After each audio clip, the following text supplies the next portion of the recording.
ये कहानी है मीना नाम की एक लड़की की जिसे फोटोग्राफी और वीडियोग्राफी का बहुत शौक था। अरे यार, इस दो कौड़ी के फोन से एक भी फोटो अच्छी नहीं आती है। तभी वहां मीना की माँ पल्लवी आती है। अरे बेटा पल्लवी, फोटो ही खींचती रहोगी या खाना भी खाओगी?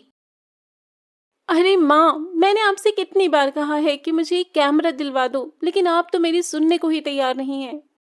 बेटा, तेरा एक कैमरा का दाम भी तो 10 कैमरे के बराबर है। अरे माँ, आपकी एक ही तो बेटी है और आप उसे एक कैमरा नहीं दिलवा सकती हो। अगर आप मुझे कैमरा नहीं दिलवाओगी तो मैं खाना भी नहीं खाऊंगी। नाटक बंद कर, तेरी मनपसंद बिरयानी बनाई है मैंने। अच्छा, आज खा ले रही हूँ लेकिन कल से नहीं खाऊंगी, हाँ? चल देखती हूँ कि तू अपनी बातों पर अमल करती है या नहीं। हाँ, देख लेना आप। पहले मैं जरा आज अपनी बिरयानी खा लूं। पगली। तो मीना डाइनिंग टेबल पर बैठती है और अपनी बिरयानी खाने लग जाती है। खैर, इसके कुछ दिन बाद एक दिन मीना के पापा ऑफिस से घर आते हैं। ले बेटा, तेरा बर्थडे गिफ्ट। अरे पापा, मुझे जो चाहिए वो तो आप मुझे देंगे नहीं, तो इसका क्या फायदा? अरे बेटा, मुझे मालूम है कि तुझे क्या चाहिए, लेकिन जरा इसे भी तो खोलकर देख ले एक बार। इसमें भी बहुत अच्छी चीज है। खोल ही लेती हूँ अब। इतने प्यार से जो लेकर आए हैं आप मेरे लिए। मीना गिफ्ट खोलती है तो देखती है कि उसमें कैमरा रखा हुआ है। ये देखकर मीना खुशी के मारे पागल हो जाती है। अजी, मैंने आपसे मना किया था ना कि इतना महंगा कैमरा अभी मत दिलाइए इसे। आप भी ना। अरे पल्लवी, तुम इतना टेंशन क्यों ले रही हो? अरे इसे फोटोग्राफी और वीडियोग्राफी का शौक है। अगर हम इसके शौक पूरे नहीं करेंगे तो कौन करेगा? Yes papa, you are the great. आप तो मुझे बहुत अच्छे से समझते हैं। उफ भगवान, ये दोनों बाप बेटी का क्या करूं मैं। हाँ माँ, आप बैठो, मैं पापा के लिए खाना लगाती हूँ। देखा, आपसे कैमरा मिल गया तो खाना भी लगा रही है अब। अरे कोई बात नहीं, अभी इतनी बड़ी बेटी भी नहीं हुई है हमारी, बच्ची ही तो है। हम्म। खैर, अब मीना को अपना पसंदीदा कैमरा मिल चुका था, इसलिए वो अब अच्छे अच्छे स्पॉट पर जाकर फोटोग्राफी करना शुरू कर देती है। कि तभी एक दिन जब मीना किसी खूबसूरत नदी के किनारे फोटोग्राफी कर रही थी, तभी उसके पास एक आदमी मुंह में रुमाल बांधे हुए आता है। ए, तुम लोग कौन हो? अरे जाने मन, हम लोग कौन है अभी तुझे बताते हैं। इसके बाद दीपक मीना को जोर से धक्का देता है और उसका कैमरा लेकर वहां से भागने लगता है। लेकिन मीना बड़ी चालाक थी, वो जल्दी से दोनों के सिर पर दो पत्थर से वार करती है। आई! चुप बेवकूफ। वहीं मीना जल्दी से उनके पास आ जाती है और अपना कैमरा उठाती है। बड़ी चालाक बन रही है ना तू। रुक, तुझे अभी इसी नदी में फेंकता हूं। तब दीपक मीना से उसका कैमरा छीनता है और उसे नदी में फेंककर राजेश के साथ फरार हो जाता है। वहीं दूसरी ओर मीना चुड़ैल बन जाती है। एक तो तुम लोगों ने मेरा कैमरा चुराया और ऊपर से मुझे एक चुड़ैल बना दिया। अब मैं तुम लोगों से बदला लूंगी, बदला। वहीं दूसरी ओर मीना के माता पिता उसके लिए बहुत परेशान होते हैं और उसकी मिसिंग कंप्लेंट थाने में लिखवा देते हैं। खैर, चुड़ैल अब राकेश और दीपक के पास जाती है। मेरा कैमरा चुराएगा तू? रुक, अभी तेरी टांग तोड़ती हूँ और इसका सूप बनाकर पीती हूँ। तब चुड़ैल राकेश के सामने अचानक से प्रकट हो जाती है। चुड़ैल को वहां देखकर राकेश की सिट्टी पिट्टी गुम हो जाती है। क, क, क, कौन है तू? कहीं तू मेरी पुरानी प्रेमिका मंजूली तो नहीं है? अपनी शक्ल देखी आईने में? तेरी कोई पुरानी प्रेमिका भी थी? यकीन नहीं होता। अच्छा, तू मेरा ध्यान भटकाने की कोशिश मत कर, वरना। तुम कोई भी हो, मुझे माफ कर दो, मुझे जाने दो। वैसे मैं इतना बुरा भी नहीं दिखता। हाँ, तू बुरा नहीं दिखता, लेकिन जब तू मरेगा ना तो तू बहुत ही बुरा दिखेगा।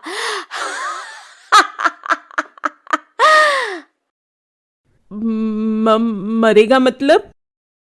हाँ, अगर तू मरेगा नहीं तो मैं तेरे हाथ और पैर का सूप बनाकर कैसे पीऊंगी रे? नहीं नहीं, ऐसा मत करना। एक तो मेरा कैमरा चुराता है और मुझे मारता भी है, और ऊपर से बोलता है कि तुझे ना मारूं। अच्छा, तो तू कैमरा वाली चुड़ैल है?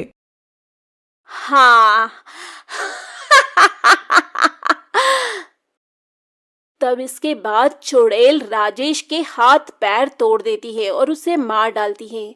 उसे मारने के बाद चुड़ैल वो कैमरा अपने हाथ में लेती है। रुक, ऐसे ही रहना, अब तेरी एक फोटो खींचती हूँ। और चुड़ैल अपने कैमरे से राजेश की लाश की फोटो खींचती है और बहुत खुश होती है। अगर मैं ना मरती ना तो बहुत अच्छी फोटोग्राफर बन जाती। वाह मीना, तेरी फोटोग्राफी का तो कोई जवाब नहीं।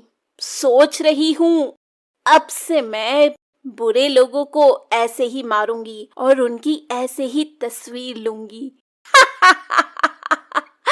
इस काम में तो बड़ा मजा आने वाला है मीना। लेकिन दूसरा वाला आदमी कहाँ है? पहले तो उसे मारूंगी और सोच रही हूँ कि उसकी खोपड़ी का सूप बनाकर पीऊं। और चुड़ैल अब दीपक को ढूंढने लग जाती है। वहीं शाम को जब दीपक राजेश के पास आता है तो देखता है कि किसी ने राजेश को बहुत बुरी मौत मारा है। नहीं, कहीं ये काम उसी लड़की की आत्मा का तो नहीं है? मुझे भागना होगा यहाँ से। तभी वो वहां से भाग जाता। वहीं दूसरी ओर चुड़ैल एक आदमी की दुकान के पास जाती है। दरअसल वो आदमी मोहल्ले में बासी मिठाइयां बेचता था। इस आदमी की वजह से मेरा बहुत बुरा वाला पेट खराब हो गया था। इसे तो मारना ही पड़ेगा। खैर, वो आदमी अपनी दुकान बंद करके घर के लिए निकलने लगता है कि थोड़ी दूर आगे बढ़ने पर एक सुनसान गली में उसे चुड़ैल मिल जाती है। चुड़ैल? वो भी कैमरे वाली? आजकल चुड़ैलों के पास भी कैमरा होता है क्या? और क्या, हम लोग मॉडर्न जमाने के चुड़ैल हैं। हमारे पास सब कुछ होता है। अच्छी बात है, अच्छी बात है। लेकिन तुम्हें मुझसे क्या काम है? सुना है तू बासी मिठाइयां बेचता है जिससे लोगों की तबीयत खराब हो जाती है। नहीं नहीं, ये किसने बोला? ये सब गलत है। मैं तो कॉलोनी में सबसे ताजी मिठाइयां बेचता हूँ। तभी चुड़ैल अपनी शक्ति से उस आदमी की दुकान की मिठाइयां अपने हाथों में प्रकट करती है। अच्छा, तो ये ले, अपनी सारी मिठाई खा ले। अब वो आज मेरा पेट खराब है। मुझे पता था कि तू यही बोलेगा, लेकिन मैं तो तुझे ये मिठाई खिलाऊंगी। नहीं नहीं। जबरदस्ती उस आदमी के मुंह में मिठाई के डिब्बे को ठूंस देती है, जिससे उस आदमी की मौत हो जाती है। बड़ा आया, मेरा पेट खराब करेगा। गया ना काम से। उसे मारने के बाद चुड़ैल उसकी तस्वीर ले लेती है। मोटा गेंडा कहीं का, इसकी तो फोटो भी अच्छी नहीं आई। इसके बाद चुड़ैल दीपक को ढूंढने लग जाती है, लेकिन फिर भी उसे दीपक का कहीं पता नहीं चलता। आखिर ये दुष्ट दीपक है कहाँ? पता नहीं क्यों मैं अपनी शक्ति से भी उसको देख नहीं पा रही हूँ। लगता है कुछ गड़बड़ है। तब तक मैं अपने नए शिकार को ढूंढती हूँ। ये बोलते बोलते चुड़ैल रास्ते में जा रही थी कि तभी उसे एक आदमी मिल जाता है जो किसी औरत की चेन छीनकर भाग रहा था। अभी इसको सबक सिखाती हूँ, चोर कहीं का। चुड़ैल उस चोर के सामने चली जाती है। आह, चुड़ैल! अरे चोर, कितनी चोरी करेगा हाँ? जाने दे चुड़ैल, मेरी एक छोटी बेटी है। तो क्या उसे भी चोरी करना सिखाएगा? तुझे तो मरना पड़ेगा ही, नहीं तो तू अपनी बेटी से भी चोरी ही करवाएगा। इसके बाद चुड़ैल उसे मार देती है और उसे एक खंबे से लटकाकर उसकी फोटो खींचती है। ये फोटो तो बड़ी जबरदस्त आई है। खैर, कुछ दिन बीत जाते हैं और कॉलोनी में चुड़ैल के बारे में सबको पता चलने लगता है। तभी एक दिन कॉलोनी वाले पंडित को बुलाते हैं। उस घर की एक सदस्य है वो चुड़ैल। पंडित जी, ये तो मेरा घर है। हाँ, तुम्हारी बेटी मर चुकी है और वो चुड़ैल में बदल चुकी है। वही ये सब कर रही है। ये सुनकर मीना के माता पिता बहुत रोते हैं। रो मत बेटी, हमें उसकी आत्मा को मुक्ति दिलाना होगा। ठीक है पंडित जी, आप जो कहेंगे हम वही करेंगे। मीरा का एक खूनी है जो अभी तक पकड़ा नहीं गया है। हो सकता है कि उसके पकड़े जाने के बाद उसे मुक्ति मिल जाए। अच्छा पंडित जी। खैर, कुछ दिन बाद इंस्पेक्टर दीपक को पकड़ लेते हैं और उसे पकड़कर उसे हथकड़ियां लगाकर कॉलोनी में ले आते हैं, जहां आज कॉलोनी वाले पूजा करने वाले हैं। बेटा मीना, हमें पता है कि तुम्हारे साथ बहुत गलत हुआ है, लेकिन तुम बेवजह बेकसूरों को मत मारो। और ये देखो, दीपक पकड़ा गया है, हमारे सामने आओ। तभी चुड़ैल वहां पर प्रकट हो जाती है। वो लोग बेकसूर नहीं थे। माना कि वो लोग बेकसूर नहीं थे, लेकिन कानून को अपने हाथ में मत लो मीना। हाँ बेटा, अब तो दीपक भी पकड़ा गया है, ये सब मत कर बेटा। हाँ बेटा, तू तो हमारी प्यारी बिटिया थी ना, तो फिर क्यों नहीं करती है ऐसा?